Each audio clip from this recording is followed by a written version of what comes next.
Container ও cargo হ্যান্ডলিংয়ে নতুন record করেছে চট্টগ্রাম সমুদ্র বন্দর। সদ্য বিদায়ী বছরে ৩.২৭ মিলিয়ন একক কন্টেইনার এবং ১২৩ মিলিয়ন মেট্রিক টন পণ্য হ্যান্ডলিং হয়েছে এই বন্দরে। মূলত স্থবিরতা কাটিয়ে দেশের আমদানি রফতানি বাণিজ্যে গতি আসার ফলেই এই রেকর্ড হয়েছে বলে মনে করছেন বন্দর সংশ্লিষ্টরা। চট্টগ্রাম থেকে আরও জানাচ্ছেন সৈয়দ তামিম মাহমুদ। রাশিয়া ইউক্রেন যুদ্ধ, মধ্যপ্রাচ্য সংকট, দেশে বৈদেশিক মুদ্রার সংকট ও ক্রমবর্ধমান মূল্যস্ফীতির কারণে গত ২ বছর আমদানি রপ্তানি বাণিজ্যে ছিল ধীরগতি, যার প্রভাব পড়ে চট্টগ্রাম বন্দরেও। তবে এবছর কন্টেইনার ও কার্গো হ্যান্ডলিংয়ে অতীত সব রেকর্ড ছাড়িয়ে গেছে, আর এটি বহির্বাণিজ্যে স্থবিরতা কাটানোর অন্যতম লক্ষণ বলছেন ব্যবসায়ীরা। বিদায়ী বছরে চট্টগ্রাম বন্দর কন্টেইনার হ্যান্ডলিং করেছে ৩২,৭৫,৬২৭ একক, আর কার্গো ১২,৩৯,৮৬,০১৪ মেট্রিক টন। এবছর জাহাজ হ্যান্ডলিং হয়েছে ৩,৮৬৭টি। ফলে গত বছর কন্টেইনার হ্যান্ডলিংয়ে প্রবৃদ্ধি হয়েছে ৭.৪২%, আর কার্গো হ্যান্ডলিংয়ে ৩.১১%। তবে লোয়েড লিস্টে গত বছরের মতো এবারও চট্টগ্রাম বন্দরের অবস্থান ৬৭তম।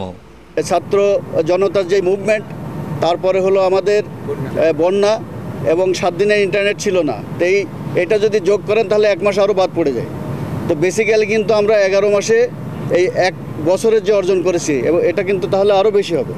ফার্স্ট অফ অল ডেফিনেটলি আপনার যে ম্যানেজমেন্ট এবং ডিসিপ্লিন, এই শৃঙ্খলা যদি বন্দরের ভিতরে থাকে, আজকে আপনি দেখেন যে বন্দরের ভিতরে যে শৃঙ্খলা আছে, কোনো যানজট নাই। এদিকে বন্দরে পণ্য পরিবহনেও এসেছে পরিবর্তন, গতি এসেছে বন্দর কার্যক্রমেও, যা ধরে রাখতে পারলে ভবিষ্যতে বিদেশি বিনিয়োগ অনেক বাড়বে বলে আশা বন্দর চেয়ারম্যানের। ম্যানুয়ালি গেট পাস দেওয়া হতো, টিকেটিং করা হতো, পেমেন্ট করা হতো, এটা আমরা এখন ইলেকট্রনিক করে ফেলেছি, যার ফলে গেটে আগে 15-20 মিনিট ওয়েট করতে হলে সেখানে এখন 1-2 মিনিট ওয়েট করতেছে একটা গাড়ি। এবং আপনারা দেখেছেন যে গেটে কোনো গাড়ি নেই, ভিতরেও মুভমেন্ট ফাস্ট হয়ে গেছে। ইন অ্যাডিশন আমরা পোর্টের ভিতরে অনেক স্পেস বের করেছি, এই স্পেস বের করার ফলে হয়েছে হ্যান্ডলিং আমাদের ফাস্ট হয়ে গেছে। অন্যদিকে গতি পাচ্ছে বহুল প্রতীক্ষিত বে টার্মিনাল প্রকল্প। আগামী এপ্রিলেই বিশ্ব ব্যাংকের সাথে চুক্তির কথাও জানান বন্দর কর্তৃপক্ষ। কন্টেনার হ্যান্ডলিং এখন আমরা যেটা করি, এটা কিন্তু আমাদের টার্গেট অনুসারে আরও 2 থেকে 3 মিলিয়ন টিউস বাড়াইতে হবে আগামী 3-4 বছরের মধ্যে।